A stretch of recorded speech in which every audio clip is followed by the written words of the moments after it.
시간이 되었으므로 2025년 7월 22일 화요일 아침 예배를 시작하겠습니다. 다 같이 주의 기도로 시작합니다. 하늘에 계신 우리 아버지여, 이름이 거룩히 여김을 받으시오며 나라의 임하옵시며 뜻이 하늘에서 이루어진 것 같이 땅에서도 이루어지이다. 오늘 우리에게 일용할 양식을 주시옵고 우리가 우리에게 죄진 자를 사하여 준 것 같이 우리의 죄를 사하여 주시옵고 우리를 시험에 들게 하지 마시옵고 다만 악에서 구하옵소서. 나라와 권세와 영광이 아버지께 영원히 있사옵나이다. 아멘. 사랑하려 풍성하신 하나님 아버지, 하나님의 크신 사랑을 진심으로 감사드립니다. 오늘도 우리에게 새로운 하루를 허락하셔서 예배로 하루를 열 수 있도록, 예배 드릴 수 있도록 인도하여 주심을 진심으로 감사드립니다. 누구에게는 이 시간이 마지막의 시간이 될 수 있는데 우리에게는 예배드리는 시간이 오니 이 예배드림이 기쁨이 될 수 있도록 하시고 예배를 통하여서 모든 것들이 회복될 수 있도록 은총 베풀어 주시옵소서. 하나님, 우리가 지은 죄가 많이 있습니다. 우리의 죄를 용서하여 주시사 우리 주 예수 그리스도의 보혈로 말미암아 매일같이 구원을 성취해 나갈 수 있도록 하시고 그렇게 성화되어 갈 때 하나님께 영광 돌리는 삶을 살 수 있도록 은총 베풀어 주시옵소서. 이 시간 간절히 바라고 하는 것은 우리 성서교회 교회 공동체를 위해 기도합니다. 하나님 함께 하시사 우리 교회가 구원의 방주로서의 역할을 잘 감당할 수 있도록 하시고 우리 교회가 서로 사랑하고 서로 위하고 말씀 안에서 하나가 됨으로 인하여 예수 그리스도의 성품을 닮아가는 아름다운 교회 공동체 될 수 있도록 은총 베풀어 주시옵소서. 또한 바라고 원하는 것은 심신이 연약한 지체들을 위해 기도합니다. 저들의 오장육부와 세포를 건강하게 만들어 주시고 말씀 안에서 이기는 자 되게 하여 주시고 저들이 이 세상 살아갈 때에 머리가 될진대 꼬리가 되지 아니하도록 축복하여 주시옵소서.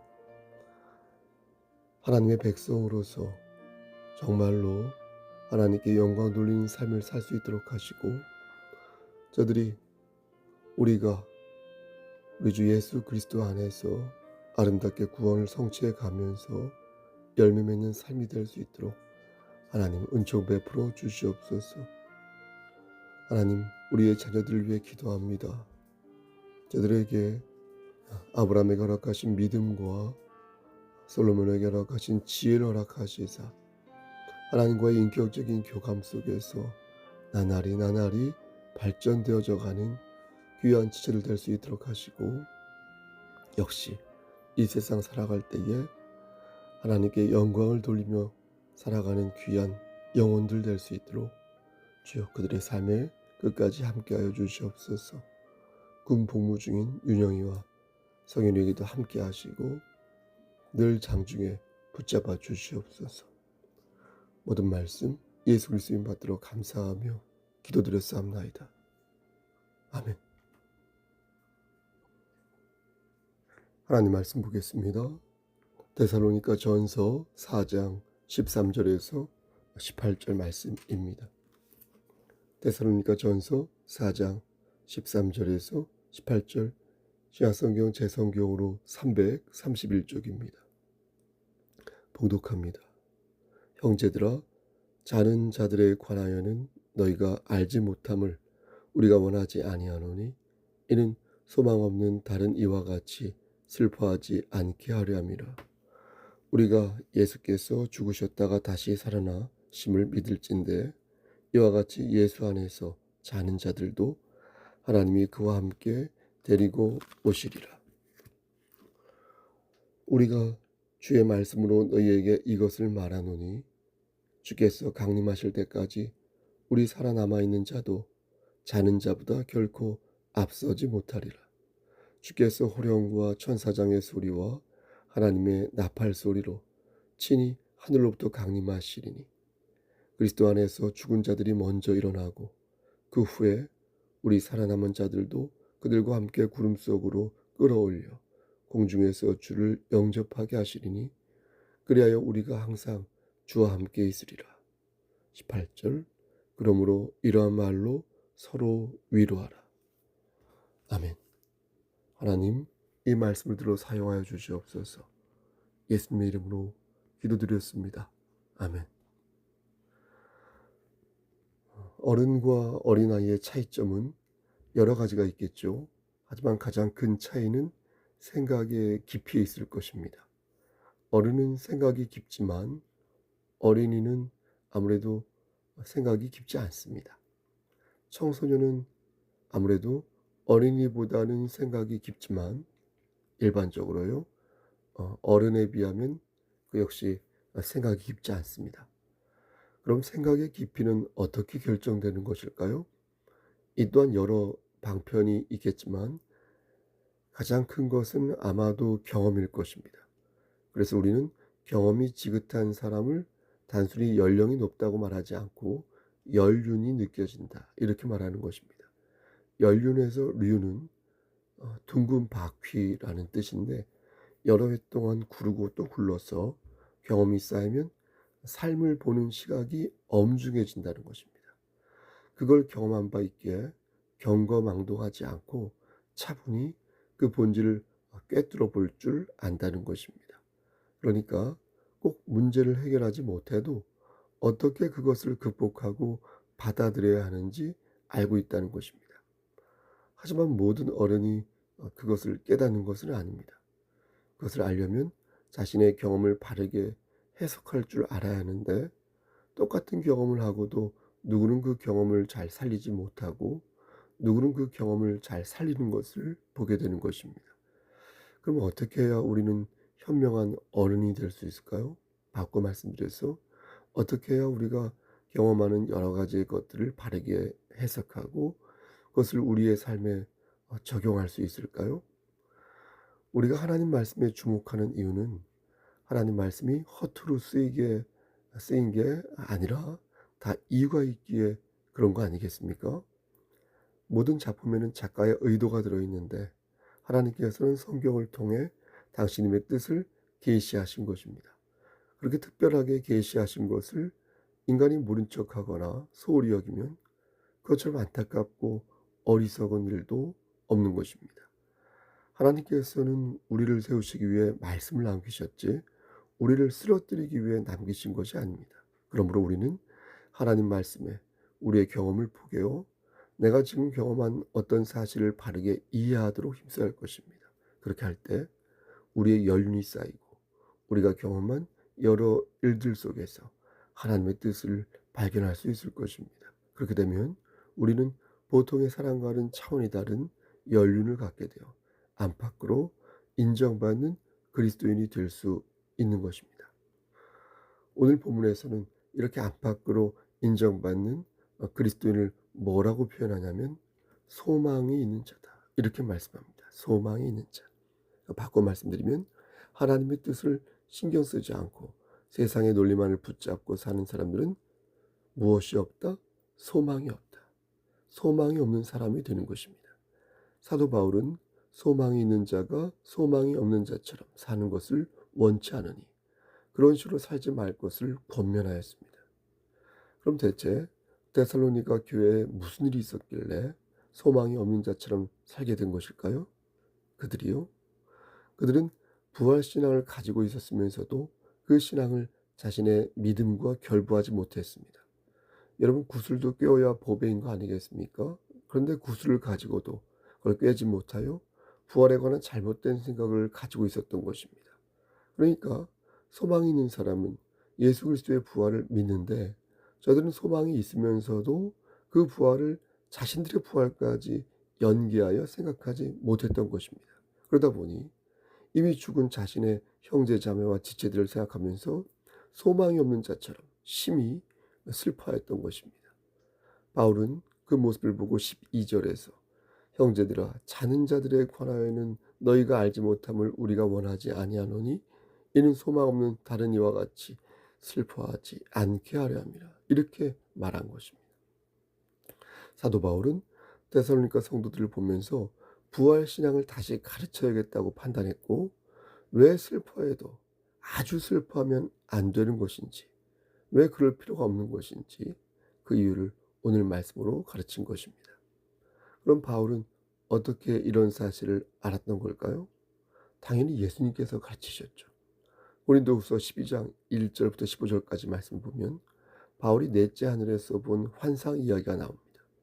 바울은 그것을 부득불 자랑하고 있는데, 이는 자신의 사도직을 의심하는 사람들에게 부득불 자신이 체험한 것을 알리기 위함이었습니다.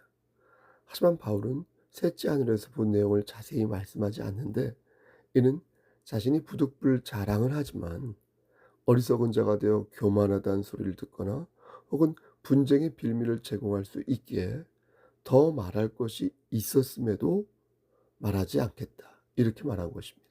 그러니까 바울은 이 문제에 있어서 이것을 더 얘기하면 예수님보다 자신이 더 드러날 수 있기에 내가 더 이상 그것을 말하지 않겠다는 것입니다. 이것으로 보아 바울은 예수 그리스도 안에서 여러 신비로운 경험을 많이 하였다는 것을 알 수 있고, 그 체험을 기반으로 하나님께서 허락하시면 그것을 말하고, 하나님께서 허락하지 않으시면 말하지 않겠다, 그래서 실제 말하지 않았던 것입니다. 그런데 오늘 본문은 하나님께서 허락하셔서 그리스도의 재림 이전에 죽은 자들이 어떻게 되는지 말씀으로 기록하여 저들을 가르칠 수 있었던 것입니다. 그 내용을 한번 보겠습니다. 14절 말씀을 보면 왜 죽은 자를 보고 슬퍼하지 말아야 하는지 그 이유를 말씀하는데, 14절, 우리가 예수께서 죽으셨다가 다시 살아나심을 믿을진대 이와 같이 예수 안에서 자는 자들도 하나님이 그와 함께 데리고 오시리라. 여러분, 뭐라고 말씀합니까? 우리가 사랑하는 형제와 자매를 먼저 보냈어요. 네? 그랬어도 여러분, 우리가 왜 완전히 아주 계속해서 슬퍼할 이유가 없습니까? 왜 그렇다고 말씀합니까? 인간적으로는 슬프죠. 하지만 데살로니가 교회 성도들처럼 신앙생활에 혼란을 느낄 만큼, 내 삶이 피폐해질 만큼 슬퍼할 필요가 없다, 이렇게 말씀하는 이유는 하나님께서 죽은 사람들을 예수님이 재림하실 때 같이 데리고 오신다, 이렇게 말씀하셨기 때문입니다. 저는 여기에서 데리고 오신다는 구절에 우리가 주목해야 한다고 생각합니다. 데리고 가시는 것과 데리고 오시는 것은 다르지 않습니까? 여러분, 오는 것은 이리로 오는 것이죠. 그렇죠? 이렇게 오는 거지 않습니까? 이리 와, 할 때 오는 거. 가는 거는 저리 가, 저리로 가는 것입니다. 데리고 오신다를 헬라어로 악세이라고 하는데, 악세이, 마치 자동차 악셀을 밟듯이 이렇게 앞으로 확 질주하는 겁니다.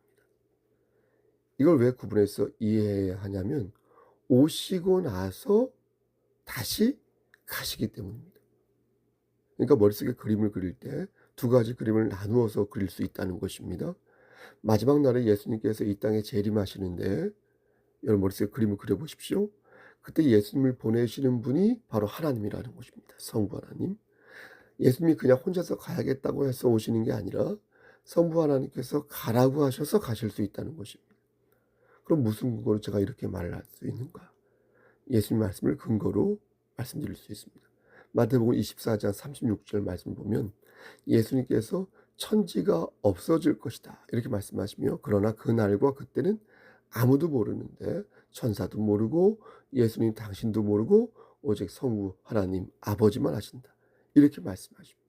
그러니까 이 말씀을 근거로 볼 때 재림날 예수님을 출동시키는 분은 하나님이신데, 놀랍게도 그때 예수님과 함께 이 땅에 오는 이들이 바로 예수 안에서 죽은 영혼이라는 것입니다.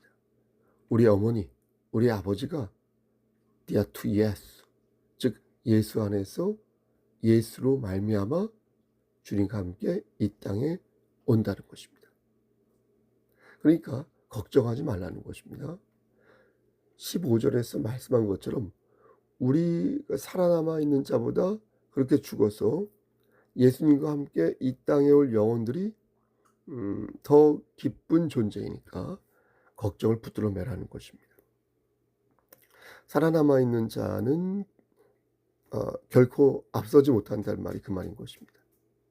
예, 그러니까 살아남아 있는 자가 자는 자보다 결코 앞서지 못한단 말이 이 말인 것입니다. 그러니까 이미 죽은 자들은 불쌍해서 어쩌나 걱정하지 말라는 것입니다. 주께서 재림하실 때 죽은 영혼도 참여자들이 누리는 즐거움과 영광을 얻을 수 있으니 걱정하지 말라는 것입니다.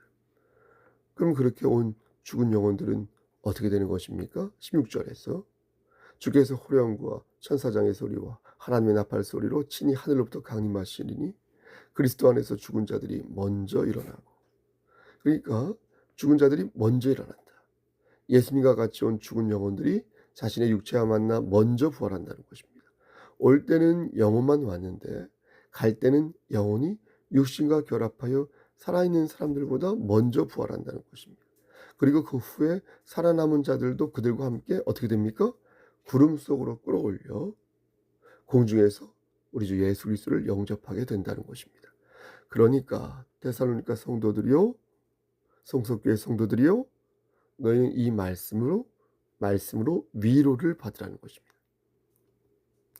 그런데 여기에서 한 가지 우리가 주목해야 할 것이 있습니다.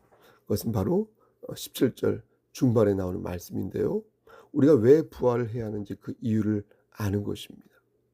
17절 그 후에 우리 살아남은 자들도 그들과 함께 구름 속으로 끌어올려 공중에서 주를 영접하게 하시리니 그리하여 우리가 항상 주와 함께 있으리라. 여러분 뭐라고 말씀합니까? 우리가 하늘로 올라가는 이유가 뭐라 말씀합니까? 고통을 피해서 이 지구를 떠나는 것입니까? 원수를 피해서 우리가 하늘로 이사가는 것입니까? 왜 우리는 이미 죽은 자들과 함께 하늘로 올라가는 것입니까? 이게 바로 오늘 강설의 핵심이 되겠습니다. 우리가 부활한 이유, 우리가 죽은 영혼들과 함께 구름 속으로 끌어올려지는 이유, 그 이유를 아는 것이 오늘 강설의 핵심이 되겠습니다. 사랑하는 성도 여러분, 그 이유는 주님을 영접하기 위해서 그런 것입니다. 주님을 영접하기 위해서. 우리가 부활한 이유는 우리에게 생명을 주신 우리 주 예수 그리스도를 영접하기 위해서 그런 것입니다. 신랑 대신 예수를 신부가 맞이하는 것처럼 우리는 주님을 맞이하기 위해서 부활하는 것입니다. 여러분, 저는 어른과 어린아이의 차이가 여기에 있다고 생각합니다. 어른이나 어린이나 모두 소망을 가지고 있습니다. 그 소망은 지금보다 나은 삶을 사는 것입니다. 하지만 진정한 어른은 어떻습니까? 진정한 어른은 그 소망을 하늘에 두어야 한다. 하늘에 소망을 두지 않으면 아무리 고매한 삶을, 아무리 풍족한 삶을, 아무리 성숙한 삶을 살아도 그는 부활할 때 주님을 만날 수 없습니다. 부활은 모든 사람이 하는 것이지만 주님을 맞이하는 부활은 하나님의 자녀만이 할 수 있기 때문입니다. 우리가 환난 중에도 기뻐야 하는 이유가 무엇입니까? 우리가 내 형제를 만날 때 주를 영접하듯 그를 대하는 이유가 무엇입니까? 우리가 내 남편과 아내를 대하고 내 부모와 자녀를 대할 때 주를 영접하듯 그들을 대하는 이유가 무엇입니까? 그것은 우리가 우리 주 예수 그리스도 안에 있기 때문이요, 저들도 그리스도 예수 안에서 주의 재림을 기다리는 그런 우리의 지체들이기 때문에 여러분 그런 거 아니겠습니까? 사랑하는 송석교회 성도 여러분, 그러므로 슬퍼하더라도 너무 슬퍼하지 마시고, 좌절하더라도 너무 좌절하지 마시고, 넘어지더라도 아주 넘어지지 마시고, 쓰러지더라도 아주 쓰러지지 마시기 바랍니다. 우리에게는 이미 그리스도 예수라는 소망이 있으니 이 소망을 붙들고 받잡고 주의 재림을 기다리면 그것으로 우리의 삶은 정말 행복한 거 아니겠습니까? 족한 거 아니겠습니까? 여러분, 주를 맞이할 그 날을 오늘도 소망하시면서 오늘을 보람차게 기쁘게 즐겁게 사시기를 주님 이름 받들어 간절히 축원합니다. 아멘. 이제는 우리를 죄에서 구속하여 주신 우리 구주 예수 그리스도의 은혜와 아버지 하나님의 만극하신 그 사랑하시고 성령 하나님의 교통하시고 인도하시는 모든 은혜가 주께서 오실 그날을 소망하며 오늘도 기쁘게 다시 당당하게 살아나기를 소원하는 여기 모인 성도와 그들의 가정과 이 재단과 이 나라 위에 특히 몸이 아파서 입원하여 있는, 그리고 항암 치료를 받고 있는, 그리고 마음의 불편함을 느끼고 있는 우리 형제 자매들 머리 위에 하나님의 사랑하심이 세세토록 함께 계실지어다. 아멘.